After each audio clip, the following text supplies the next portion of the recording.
Buonasera cara. Ciao tesoro. Che fai? Sto chattando con un ragazzo che non mi fa impazzire.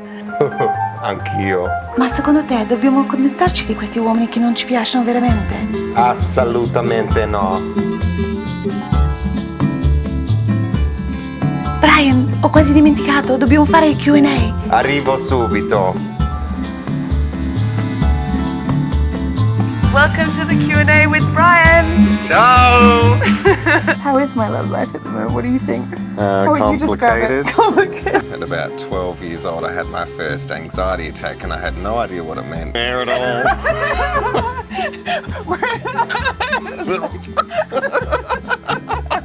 Quite impatient about sleeping with someone straight away, no? Oh God. What? Yeah, we're going there. Cioè, ma questi uomini che non hanno iniziativa, veramente.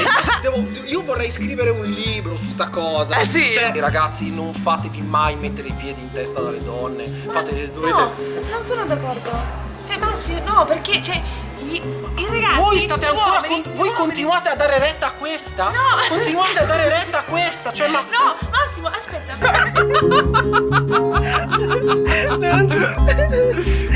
Take two. Buonasera. Welcome to Kylie and Brian's Q and A. Hey.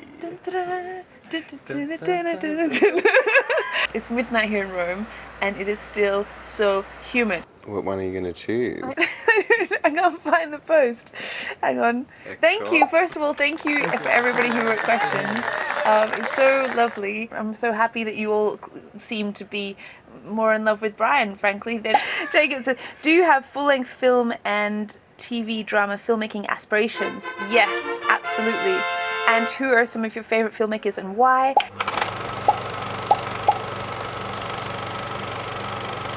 I studied neorealist Italian cinema at university, so Antonioni, like all of these very sort of classic Italian directors, and then I guess more modern day ones would be Bernardo Bertolucci. I love all of his stuff, The Dreamers, Stealing Beauty.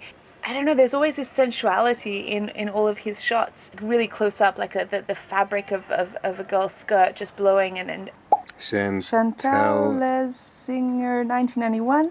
How is your love life at the moment? Happy single, dating, someone special? Can you make a music playlist?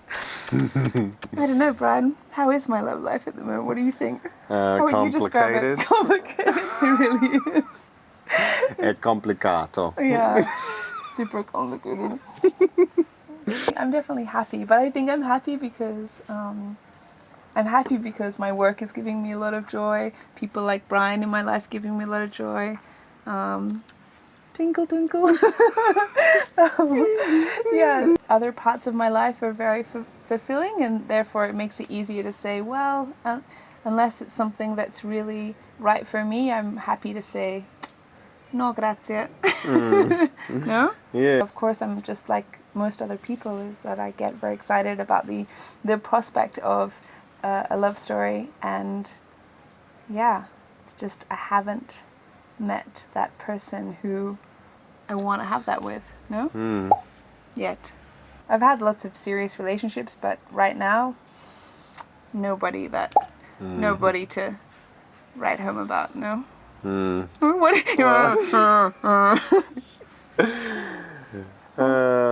Yeah, that's it. That's it. We're not going to give any detalji. So even my girlfriends who are saying to me, there's someone who's very alluring, and they're saying, you should just sleep with him, he's amazing, blah, blah, blah. And then Brian said, no, if you don't feel comfortable with it, if he's not someone that you feel like you can trust, then you should wait. And that's, you know, what do you... Admirable. Yeah, it is. It's nice to have Brian. That's why I like you, because you have these values, so... Yeah.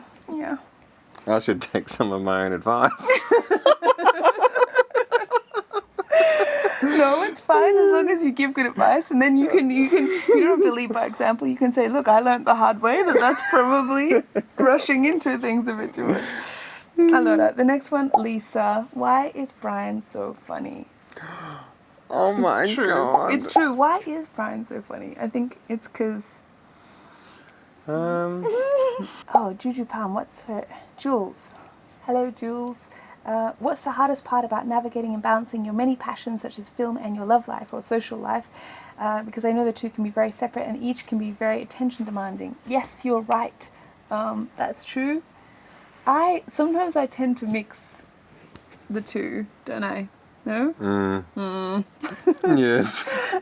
Just because for me, I don't think about it as like, this is a work day and this is an off day. Because fortunately, well, I guess it wouldn't work for everyone. Like some people find that quite stressful, but for me, I love sort of blurring those lines because it's like I wake up on a Sunday and I think, oh, I'd love to be filming, so it doesn't feel like work. I mean, Brian knows me. There's pretty much nothing I wouldn't put on hold or defer for, someone that I would is falling in love with. Absolutely, like love will always take the priority over work. You have a lot of energy though. Yeah, that's true. And you're not a great sleeper, so Yeah, who that's needs true. sleep? So she's got a lot of the hours in the day to fill. Yeah, exactly. It's like texting a guy at 4 a.m. Passeggiata? Oh, no, drone. I'll go on drone instead. Exactly. Kadisha Duplessis, sensitive badass. Oh, I like look, this she girl. She posted one of my things. The romantics. Oh, that's lovely. I actually checked out her feed. She's Did you? actually so beautiful. Beautiful soul, beautiful girl. Oh, did you? Yeah, you I didn't did. tell me that. I Look at just her thought she dancing. was really sweet. Oh, she is really sweet. Okay, so what does she say? She says, "Hi, Kylie. Firstly, thank you for choosing to be a light in this crazy world." Oh my gosh, that's so lovely. With your level of talent and intelligence, it would be easy for you to simply do big, meaningless films, vlogs in order to make money. Instead, you've chosen to open up your heart to us and simultaneously inspire us to shine our lights. Oh, what advice would you give to someone who wants to start making vlogs of substance that will touch lives and spread love and kindness, but has no film experience or equipment? And Bryza Russell, how have you managed to become such a kind, loving, and gentle man in a world where men are expected to always be tough guys? Sending you both love and light from Africa. I don't know if you know this, but I am completely self-taught when it comes to editing and filming. So I didn't go to film school. I just everything from getting out there and experimenting and also watching YouTube tutorials. So I think as long as you have Wi-Fi, then you can absolutely teach yourself everything you need to know, at least to make vlogs and videos to put on YouTube. Just a quick side note, I edit using Adobe Premiere Pro editing software. You pay a monthly subscription, but you can get a free trial just to see if you like it. I also learned to edit on Final Cut, so that is good too, but I prefer Adobe. If you want some great tutorials for Adobe Premiere Pro, Justin Odisho does great tutorials on all kinds of stuff from amateur to pro editing. What would my advice be for creating videos or vlogs of substance? The truth is, it's not the fast track to success by any means. Sadly. It's yeah, it's tough. It's I've been going at this for quite a while, and success in most people's definition of the word is certainly taking a long time. And definitely if I did what I eat in a day, or I don't know, like 5 summer looks, or any of this stuff. I mean, not that there's anything wrong with that, but it's not stuff that really just touches my heart. Perhaps you could try and do both, because that's the thing. Sometimes in order to build a community, sometimes you have to do some subject matter that does draw in more people, perhaps. Those who say, oh, just do what you love and believe in and that's it.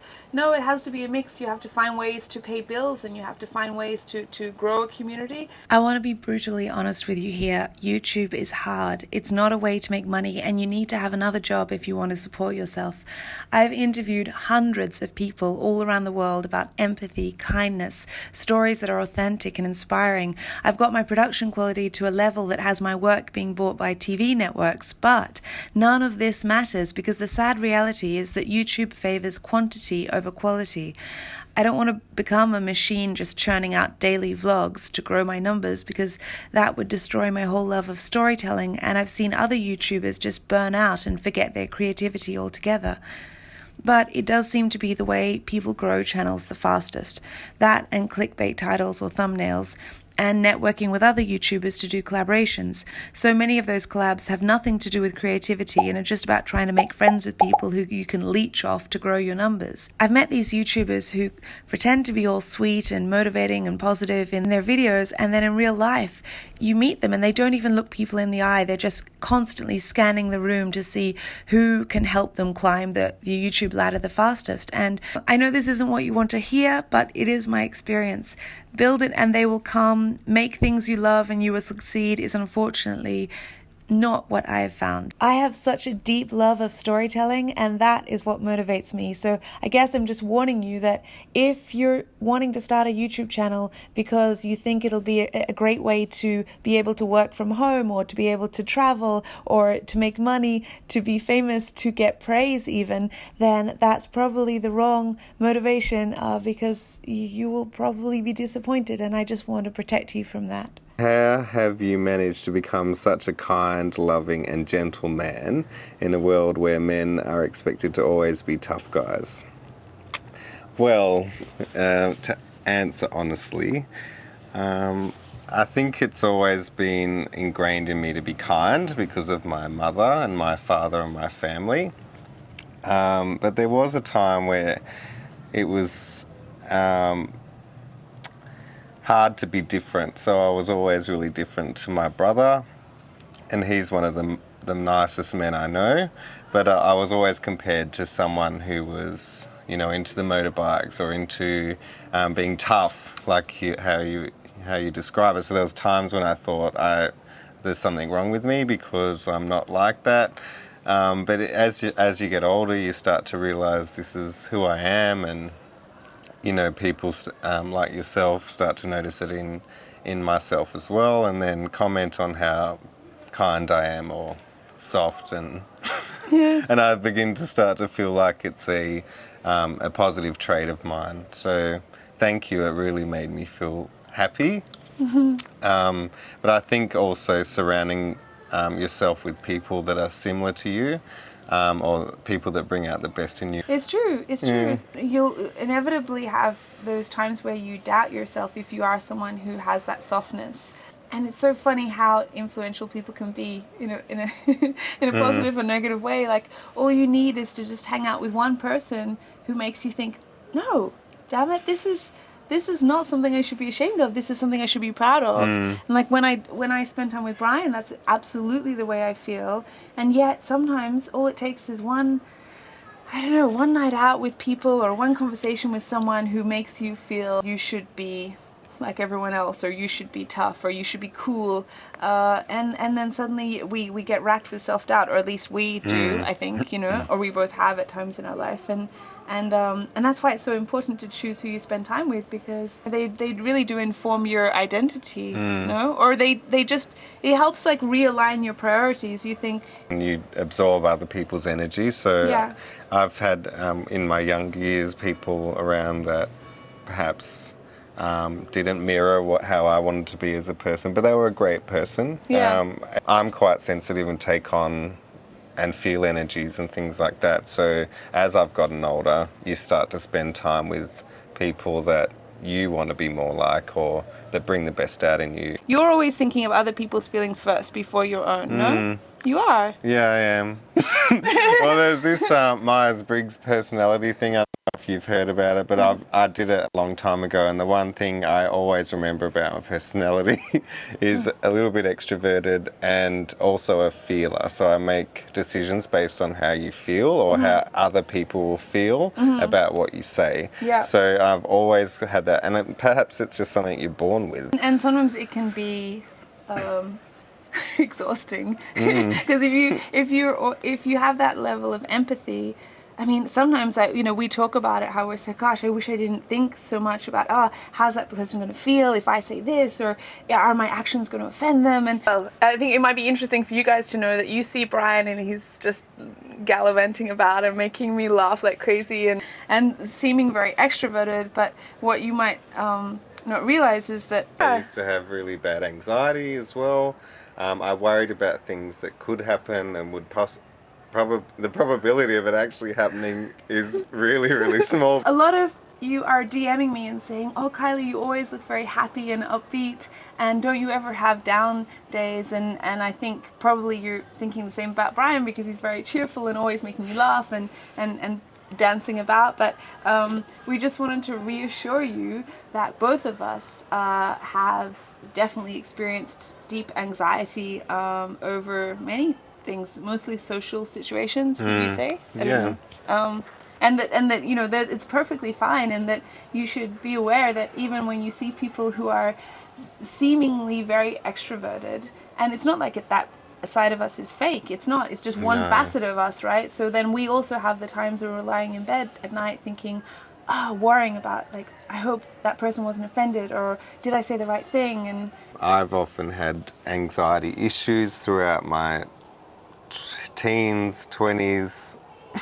God, I'm showing my age. But I've learned to live with it, and in the end, I don't think it'll go away completely.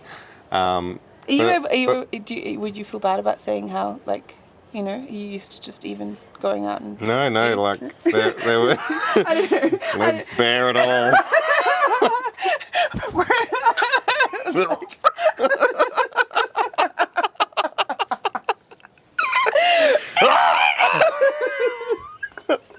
Have some more wine. Yeah, actually, I will have a sip.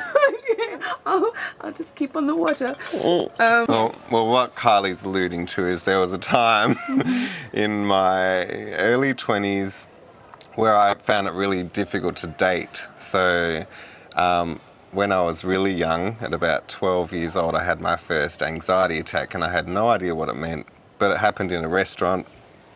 So to cut a long story short, I had panic attacks around food, restaurants, and situations I didn't feel comfortable in, which then led as an adult to when I'm sitting with a partner or a potential date or even friends, that if I was in a restaurant situation, it could just flood over you this deep, horrible feeling of fear or anxiety. And I just didn't date for years because I was scared of it coming, and I just couldn't actually be myself. So.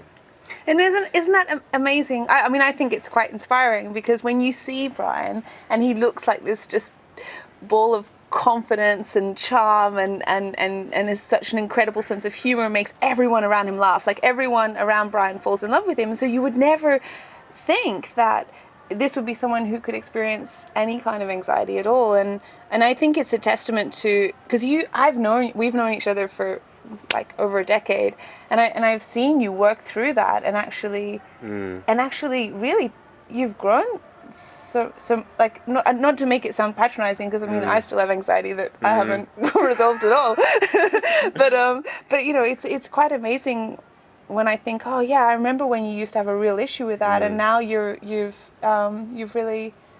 Well, it still will come now and then, but it comes like, I kind of describe it like a wave at the beach. Like, it'll either be really, it'll dump you. Like an Australian wave? Yeah, or a tsunami. And the tsunami is the one you don't want. But usually it just kind of comes in, crashes on the shore, and then washes away again. And that's the only way I can really... But it's when you're watching the wave come, which I find hard, because you're like, what is it actually going to be when it gets to the shore? Yeah. So... But the beautiful thing is that you haven't let that stop you do anything. I mean, Brian travels alone. Actually, that's one of the... Nadine's Moment says, "Hi Kylie, I'm moving to America for 1 year in just 10 days, and with every day I start to get more nervous. How do you overcome this fear of leaving your comfort zone to start a whole new chapter in your life? I'm only 18 years old, so this is a major step for me." And then also, Rose McCarthy, "How about traveling alone? How do you cope with not connecting with people or meeting people that fast? Also, I feel like the language barrier, my Italian is very beginner, makes it hard to connect with Italians." Thank you both. I mean, I get inundated with DMs about traveling alone or moving to a foreign country, and that's one of the things. That's another thing on a long list of things I admire about Brian is you haven't let your social anxiety limit you in any way from getting out and traveling alone. I mean, Brian has traveled all over the world. As gregarious as you are, you often text me and you're just like, I just spent a whole day just wandering a city alone and feeling really... I've also met some really great people, like really great people, like traveling alone, and it wouldn't have happened if I was in a group situation or with a friend. I find people just gravitate towards people that are traveling alone. For Nadine, moving overseas, so you're 18 right now. So when I moved to Japan, and for the first time I was 17, so I know exactly how you feel. I tend to find it quite exciting because for me it's scarier to consider just staying in my hometown my whole life. I understand just how scary it can be. I remember even in the first week when I called my mother, and it was the first contact I'd had with my family, and I was calling her from a public telephone, and as soon as I heard her voice, she was like, hello, and I just broke down and started sobbing. Like I couldn't even speak. Don't be so hard on yourself. If you feel homesick, if you feel like, oh my gosh, I should be more adventurous and I should be, relishing this experience.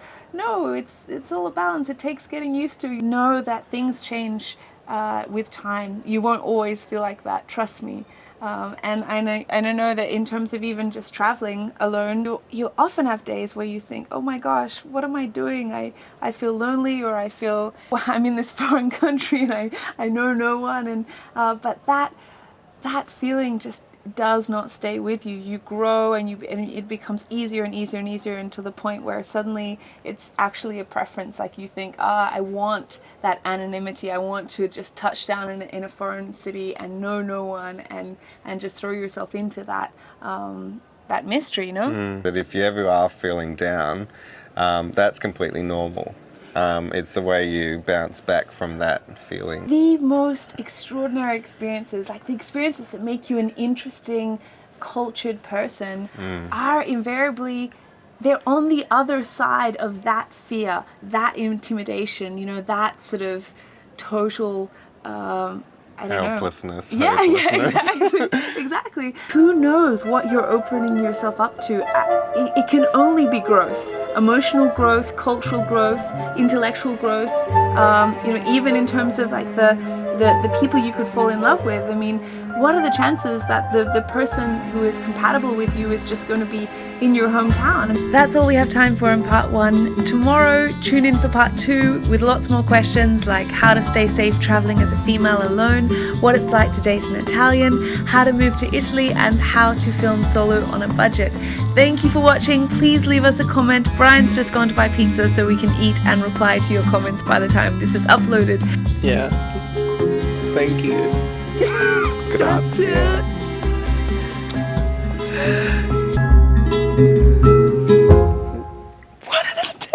Just keep adding in one more. Okay, finito.